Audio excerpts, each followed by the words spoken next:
Hey guys, welcome to my channel and welcome to today's video. If you guys are new, don't forget to click the subscribe button down below at some point during this video. I would love to have you guys a part of my YouTube family. Today is Canadian Thanksgiving, so if you guys are Canadian or you're in Canada and you're celebrating Thanksgiving, happy Thanksgiving. I hope you guys had an amazing Thanksgiving with your family by the time you watch this and that you really felt grateful for everything that you have in your life. As you can tell from the title of the video, I'm going to be talking about my kicked out at 17 story. Wanted to film this video for a while. I am 19 now, so this happened 2 years ago.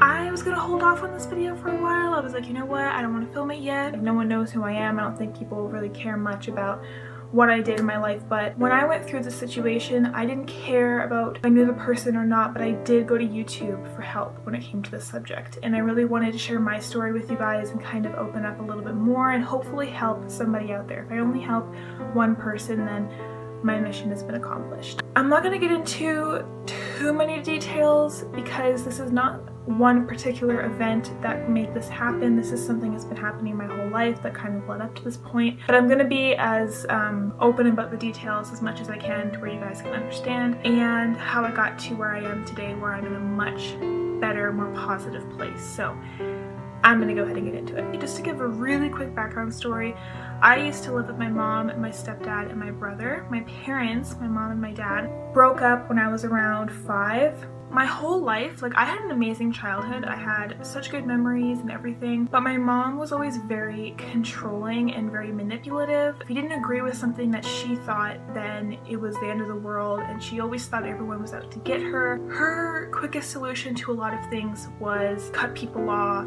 She was just very extreme. Me being very independent and wanting to do things on my own and having my own voice, I'm very passionate about projecting your own voice, that we clashed quite a bit. We never really had an amazing relationship. It got a little bit better when I got older because I was older and I was able to like understand how her brain worked, and like I had to like tiptoe around her basically. We would fight all the time and it was just like that for many years. A lot of stuff happened when I was a kid. You know, my mom cut out a lot of family members for really kind of extreme reasons, and it was really hard on me. I never really was able to deal with my dad leaving, and my mom brought my stepdad into the picture like maybe 2 years later, but I still wasn't healed from my dad leaving. Like, I was just, it was a mess. On top of that, my mom, with being very manipulative and controlling, she was very favorited of my brother, which I know a lot of people, this is like a joke that runs around like on TV, that there's like a favorite child, but this is very true. Many family members of mine and friends have told me, and I've obviously experienced it, but my brother was always very babied, and I was blamed for a lot of stuff that he did,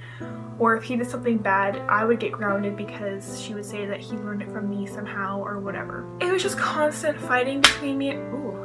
Hit my knee. It was just constant fighting between the two of us and between me and my stepdad. It was just like negative household, I'm not gonna lie. Fast forward to February of 2016. I have been dating my boyfriend John since November of 2015, so we had been together for a few months at that point. My mom started getting really weird. I remember she started saying I needed to break up with him, and I asked why, and she would say, you just need to break up with him, you just need to break up with him, and she was just being really weird about it. And again, me fighting for what I want.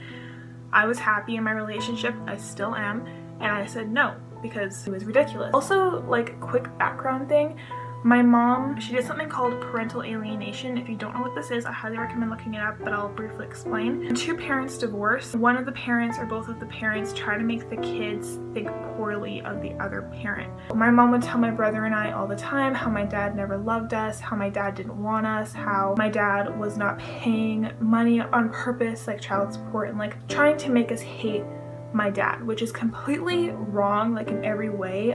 I wanted to mention that because this is not the first time that she's tried to meddle in relationships and that kind of thing. So since the point that I basically said no, I'm not breaking up with him because it was ridiculous, it wasn't, she had no valid reasons to it, we started fighting constantly. She kept forcing me to break up with him. I remember she took my phone away from me, she made me get on my laptop on Skype and Skype my boyfriend, John, break up with him, and I was bawling my eyes out because I was forced. Like, my mom was forcing me. And then a couple days later, I messaged him and I was like, I did not want that. I'm still together with you. Let me just figure things out or whatever, because I want to make this very clear. There was no coherent reason to why I should break up with him. We were not. Everything was totally fine. And these were just things that she would think in her head. I don't know if it's just out of jealousy. I have no idea what it was. She found out that I was messaging him and stuff like that. She started treating me more and more horribly, basically. I'm trying to like get the details out as fast as I can because this will be such a long video. Hopefully I'm coming off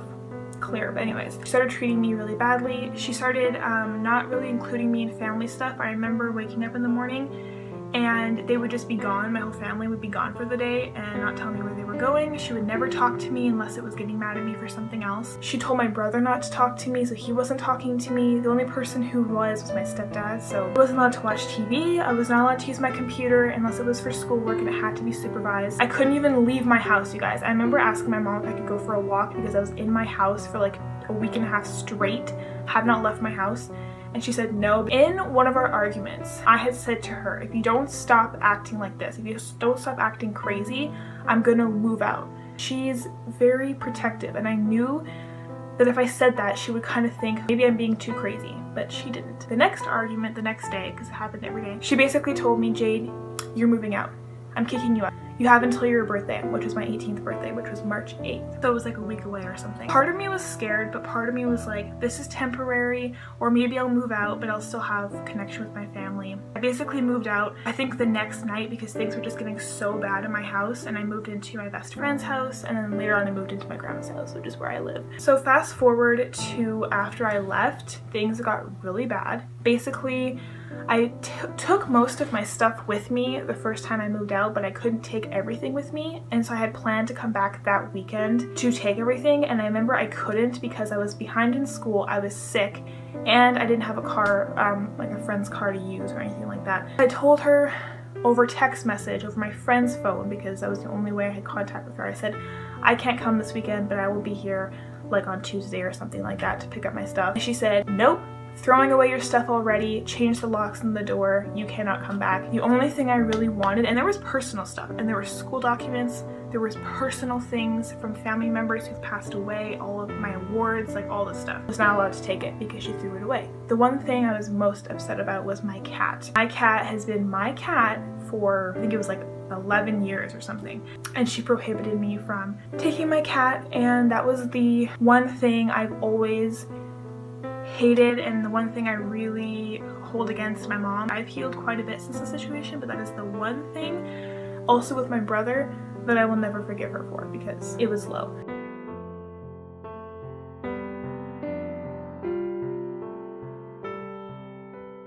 And she didn't pay my school fees, she took me off of her health insurance, a lot of stuff, basically. Every little thing she could possibly do to hurt me, she did it, so my life is shit. I went through the deepest, darkest depression I've ever been in. Slowly over time, I realized I was done. I was not going to see them ever again.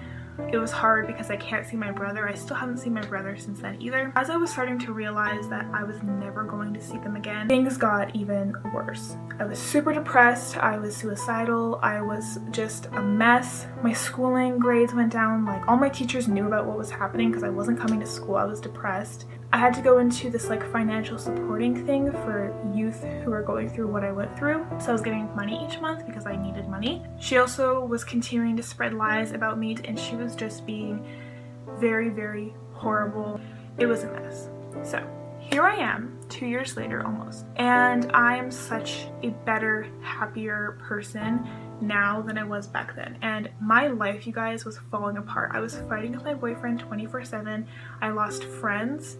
I got behind in schooling. I had to do online school to get my diploma. I cried all the time. It was a mess. I didn't even think I thought I was gonna die. I thought I was gonna commit suicide at one point, like I'm being honest with you guys. I remember waking up one day and just feeling tired of feeling like that, tired of giving her the power over me to ruin my life. When I left, she told me all these horrible things, how I was going to be homeless, I would have no friends or family, I would be alone, I would not succeed in my life, I would be a teen mom. That was another thing she said, which is just a random thing to say. And just all this kind of stuff. I had to heal a lot. I had to not only heal from losing my family, which it felt like they all just died, I also had to change my life completely. To top all of that off, I had to unwire my brain that was severely manipulated because she made me believe lies about tons of people in my life, things in the world, just like life in general, things about myself. She was very, very emotionally abusive. She would tell me I was stupid and like messed up in the head and just like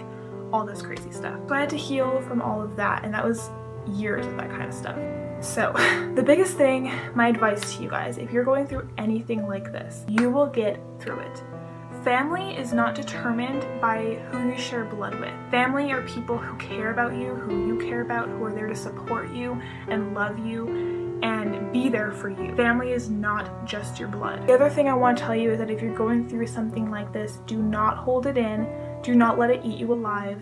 Get rid of the guilt, like go to therapy, or I read books and journaled all the time and talked to people all the time, and I did a little bit of counseling because I had to get rid of the guilt. I had to get rid of all of these issues that I had been holding on to for so long, and I had to move on. You cannot let this eat you alive, because I promise you that if I did not get the help I needed, if I did not try to get out of this funk, I would not be here today. I'm not crying in this video because I've cried too much over this. It's more of just my past. I just wanted to help anyone out there to know that people do go through this. I went through it and I'm still here, and I'm so happy now. I've never been this happy in a really long time. I'm succeeding in my life. I have lots of friends and family who love me. I am doing well. I'm no longer hurt from my mom's messed up ways. I'm not a part of that anymore. If you're going through this, just know that you do have tons of support out there. There's lots of ways you can get through this. Guarantee you that you will get through this, and I believe in you. Just know that it's gonna be hard, but it'll be totally worth it in the end. If any of you guys are going through something like this and you need someone to talk to, please feel free to message me or DM me on Instagram or leave me a comment or something. I will try to help you out the best that I can, because I know how scary it is, how lonely it feels when you go through something like this, because no one understands it because it's such a rare thing. I am there if you do want someone. This video is really long, so I'm gonna go ahead and end it here. I know it was all over the place and really fast talking, but I just don't want to make this video super long, and I wanted to get to the meat and potatoes of it. So hopefully it helps somebody out there. And if you know someone who's going through this, please support them. Hope you guys have an amazing day. Don't forget to comment, like, and subscribe on this video, and I will see you guys next time. Bye guys.